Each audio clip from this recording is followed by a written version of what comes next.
Welcome all to this panel. I really appreciate everybody being here. This is the fourth installment of our African American Studies Club and Organization series. And I just want us to kind of go around and say what our occupation is here in the district. I will begin. My name is Sasha Maryland, and I am a counselor here at Independence High School. And I serve this community of children and parents and staff. Good afternoon, everyone. I'm Nikki Mouton, and I am the Equity, Diversity, and Inclusion Strategist for Frisco ISD. I work at the central level, and so it's my job to make sure that I'm looking out for the well-being of all students on all campuses. Hi, my name is Jason Wooden, and I'm a Student Support Coordinator. I service Frisco High School and Staley Middle School, and if the district has any kind of crisis, then I'm a part of that team that comes out and helps provide service. Right. I'm Charis Hunt, and I'm one of the managing directors in Human Resources. And in Human Resources, one of the primary things that we're responsible for doing is recruitment, retention, and employee wellness. So those are the things. Hi everyone, my name is Danette Davis. I am a Frisco ISD Board of Trustees, and my role is to supervise and manage our superintendent as well as our internal auditor, and I also focus on the policies that make up the entire district. My name is Lisa Vernon. I'm a licensed social worker and coordinator of student and family services, and my role, I'm district-wide, and my role is to provide families and students with knowledge, information, service, and supports. Hello everyone, my name is Randall Ford, and I am the district student mentoring coordinator. I am excited because this is the first time this position has been placed in Frisco, and my duty, my charge is to make sure that all of our students have opportunities with mentors that can help shape their future in a positive direction. Thank you all so much. Well, I'm going to go on to our first question. And again, we can just interact to each other's responses if you'd like. So number one question, how did you know that your profession was the perfect fit for you? And how did you get here, your career path? My mom was a registered nurse, and she used to work in a developmental facility with clients, and I was fascinated by her occupation. And she used to take me to her job. I'm sure you're not supposed to do that. But I was intrigued by people who were different, who looked different, who learned differently, and I wasn't afraid. And I knew that that was something I definitely wanted to get involved with. I didn't know what it would look like, but the helping field has been something that I've been inspired by through my family for years. And how I got there was through a lot of mentors, a lot of people who believed in me, what I call my Nutrix system in the community, who looked after me and pushed me, including my guidance counselor, who still wrote me letters when I was in college. And so I find that it's very important to shape the field of social work. It's so many things. And so I was encouraged in this field primarily due to the hard work of my parents, as well as my extended family. So I came into the field of education. I would like to say that I started and realized that I wanted to become a teacher through my kindergarten teacher, Miss Dabney. So yes, I was 5 when I realized I wanted to be a teacher. And it was her example that nurtured me and gave me hope, simply because I felt as though I was looking at myself when I saw her. And 17 years in education, I still remember all that she instilled in me. And so that's how I got here. That's wonderful. Great. I actually come from a family of educators, and forever I denied that career path, and I just thought I'm not going to do that. Yep. However, I will say something that was very monumental for me is my mother worked at the university level, and she was responsible for working with students who would be the first-time college attendees from their families. And there was one student in particular who actually in high school was pegged to take all the wrong classes for college preparation. He was on a track that was not going to prepare him to get into anybody's college. However, he was extremely smart, but he was an African American male who was large and a little overpowering. And he looked like a football player, but he didn't play football. So he basically faded to black. You know, no one really saw what was happening with him.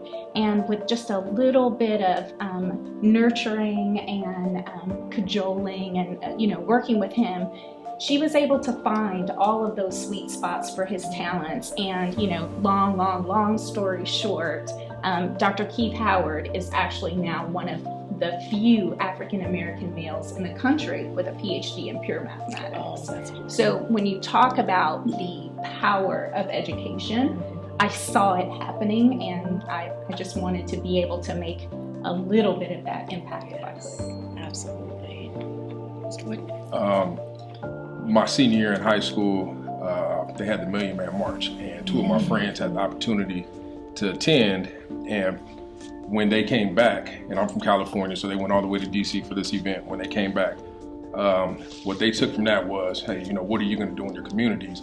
And one of my good friends, his mother was a social worker like yourself, and she had a group of males that needed some mentoring. So there were about 6 of us that ended up going to the school that she worked at, and it was actually in another district. And we started a mentorship program, and that was what jump-started my passion for working with kids. And I'm from a long line of educators, so it just kind of was a natural fit.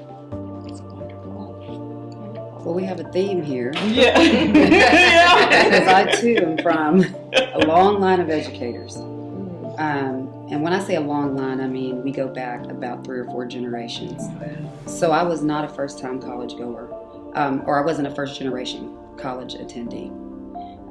My family is from a town where 2 hours, both north and south, are 2 prominent HBCUs. So my families attended Grambling State University and Southern University, both, either one or the other, and that's for the last several years. In fact, my great aunt started at Grambling when it was called Louisiana Negro Normal. Wow. Before it was ever named Grambling, it was first called Louisiana Negro Normal. Several generations later, all of my grandparents went to college at one of those schools, and my parents, both of my parents, and then me. And we were all educators. We all are educators or have been educators. All of us have been teachers. Several of us have been administrators, including myself. So I knew long ago that I would probably be a teacher. Yeah. I, like Nikki, fought it for a little bit. Went to school and thought I'll have a double major. Yeah. But I knew I double majored at first in accounting and education. But I quickly realized that I needed to teach math and not be an accountant. I really wanted to be a math teacher, and I did that. And so I finished school, became a teacher. After being a teacher, became a campus administrator, and then a central office administrator.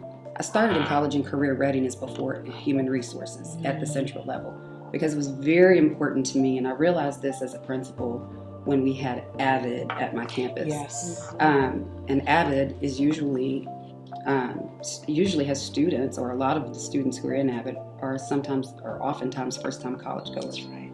And I realized then that it would be very important if I were to go into college and career readiness that we expose students to the opportunity to go to college long before high school and junior high. Yeah. Because the studies show that students make that decision at the elementary level. Yes. And so it's really difficult to change their mind once they're in middle school or high school. So that became a passion of mine. Right, Mr. Ford. All right, my story is a little bit similar but different. My parents too come from a background of education. My great-grandma, grandmother, my mother attended Southern University, and they all went into education. But my experience was when I was a senior in high school. It was the first time I met my guidance counselor, and that guidance counselor, myself and several other African American students, were encouraged that we would not be able to make it in college. And so That, of course, motivated my mom first, and I'm going to know that. That counselor did not know I'd already been accepted to the university. That was the foundation of our family. That's where I was going anyway. But, I just let it stand. And then I went ahead and went to college thinking I wanted to major in business marketing. Well, knowing that, I'm spending some time in that department. But I had the opportunity to volunteer at a YMCA in the inner city in Louisiana, in Baton Rouge. And there I had an opportunity to work with some students and some kids and find out, hey, if we could be more impactful earlier in their lives, if I could be impactful earlier, they could see an African-American male and educated, vested in them at that time, that maybe it can make some changes and kind of hopefully have them catapult to whatever it is they want to become. So I changed majors and went into education. And my motivation was that counselor who let me know that you would not make it. So of course, when I finished, that was the first place I went. The good part about that is she, myself, and a couple other gentlemen went in and showed the diplomas and all of that. And she did ask us to speak to the current graduating class. And at first it was like, for you? No. But for them? Yes. Absolutely. And so that's what motivated me to teach, and starting in elementary school all the way through middle school, high school, and then become a counselor, because I definitely did not want to hinder anybody's dreams or limit them or place limits on them as far as what they were able to accomplish. And that's every student, every color, every race. All I heard was challenge. Yeah. I experienced the same thing my senior year. My guidance counselor told my mother that I wasn't college material. Oh my goodness. And, well, I'll just say, here I am. It's interesting when I hear stories like that about adult professionals that tell children what they can't do or won't have the capacity to do or won't be successful doing. I'm always surprised. Well, let me not say surprised. When I hear those stories, it saddens me. Yeah. Because that was not my experience. But I always wonder if that would have been my experience if I'd been somewhere else. Yes. I had a very different experience in school. My mom, like similar to your parents, Nikki, my mom had a doctorate. She taught at the university level. Our family moved, and I ended up at the laboratory high school at the university. And everyone I was in school with looked like me, but it wasn't what the traditional African American school looked like. We were actually all students that were children of professors. Everyone I went to school with had a parent that was a professor on campus or did something in some capacity at the university level. And our counselors didn't say things like that to us. In fact, our conversations were rooted in how many schools are you applying to? And how many of those are offering you scholarships?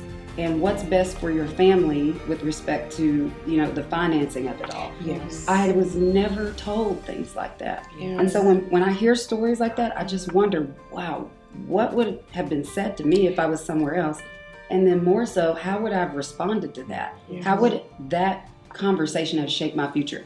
It shaped your futures in a positive way. But how many other people heard what you heard and it didn't shape their future in a positive manner? Absolutely. That bothers me. That was my motivation. Yes. Bothers me. Yeah, and for me, I think the other piece of me and why I ended up being a social work in education is because, we struggled. My mom was a nurse, but she was also a single parent of 2 girls and working 2 or 3 shifts. That's why mentoring in my Nutrix system, people were so important, because I had to lean in because she was punching the clock. And when she got home, she was sleeping in her uniform. And I tried to wash her clothes, and she had, forgot to charge patients for things. And I saw the struggle, but I also saw the promise that she was just paving, and I was just taking note of that. And so when I went into social work, I didn't end up in education initially. I worked at that with adolescent male sex offenders, and then moved into foster care, and then went in to get my master's degree so I can become an educator. And I've been doing this my 30th year as a school social worker, which is really unique, and I'm very proud of that. But I can also share pieces of my story. So when kids are coming to school broken and they don't see the light, I can share my story. They don't need to hear all the significant details. What they do hear and what they can see is that you can be anything. Yes. And so whenever I go to a school, being district-wide, I make sure that I show up as my best self. I become an actress on purpose. I know I'm extra. I know I'm extra. And I tell kids, you can be extra, but be extra and take that AP class. Yes.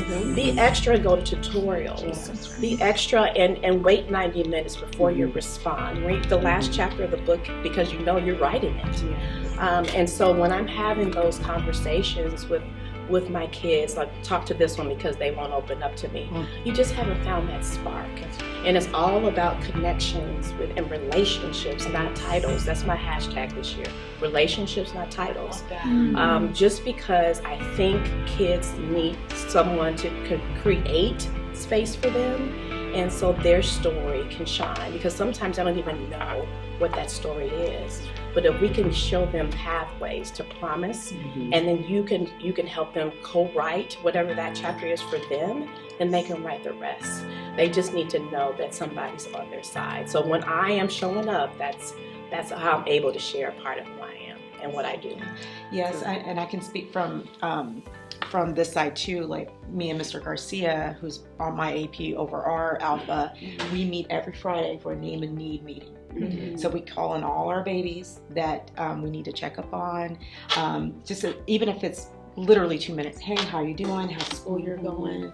How's classes? So they can see our face, and they can also see Mr. Garcia as not the disciplinarian. He is my partner in this. We care as a whole, and actually all the APs do that with their corresponding counselor, which is amazing. And again, the relationship piece, we want the kids to understand and to feel, because they're like sharks in the water. They can feel when somebody's off, when the vibe is off, right? And so they genuinely feel like they are a part of this family. They call us, like, Mr. Garcia kind of joke around, like, we're your school parents while you're here. And so, and they feel it and they know it. And so whenever they feel, however, they know they can come to a safe place and they can come talk to us and talk to us frankly, and that we're truly here to listen and help find a solution to whatever they're going through, if a solution is warranted. Sometimes there's something we can do. They just need to talk it out, and that's okay. And so again, yeah, that empathy and that relationship piece is so important. And that's what makes this school specifically successful, I believe, along with our Night Academy. We're all on the same page. Like, it's kids first. Once you get the kids settled, everything else falls into place. So, yeah. I think that's another testament to Frisco's beauty and difference, that our high schools are small enough that you are able to do that, right? So name a need is not just a poster and just a motto. It's what you're living and breathing. And I know rezoning and all of that can get challenging, and Ms. Davis knows that more than everybody else around this table. God bless you. But when you think about the positives, you know, of students being in a high school where they can know adults and know that these adults care for them, that's huge. Absolutely. So I was going to jump in and say we've had a lot of conversation about relationships and about people who build you up, and even those that may have torn some down. Yes. What we haven't talked about are the students who've had neither. The students who might be forgotten. Yes. Those who no one asked them if they were going to school. No one asked them how they felt about their future. They didn't necessarily say something negative to them. No one said anything to them at all. Yeah. I think about those students and what their future is going to look like when they didn't have anyone encouraging them. That's right. Maybe not discouraging them either, but now they're left to their own devices to make a decision Right. for their life, but they haven't been guided. And I wonder sometimes, who is it that's supposed to be in their life that's not? So you're in a lot of lives. You're influencing people in a positive way, and I wonder, where's the Mrs. Vernon for that student? Who are they? And at the name and need meetings, which I'm so happy you said that, because every campus here engages, here in our district, engages in name and need meetings. That's right. I'm curious if anyone's having a name and need meeting for, those SEL components and not just the DRA score, the STAR score, the benchmark, the achievement scores. Are we having conversations about that kid? Does anybody know where Johnny's going to college? Has anyone asked him? Has anyone thought about having a conversation? I don't know that his parents are having it, and we can't assume that they are. And I just wonder. It's just that I wonder. Well, on that beautiful note, I want to thank the panel for being here and participating in this panel discussion. This was wonderful, and I hope this is just the first of many. I could talk to y'all for hours and listen to y'all stories for hours. I love it. But we have jobs to do, I guess. Meetings to be at. But thank you so much. Thank you. Thank you.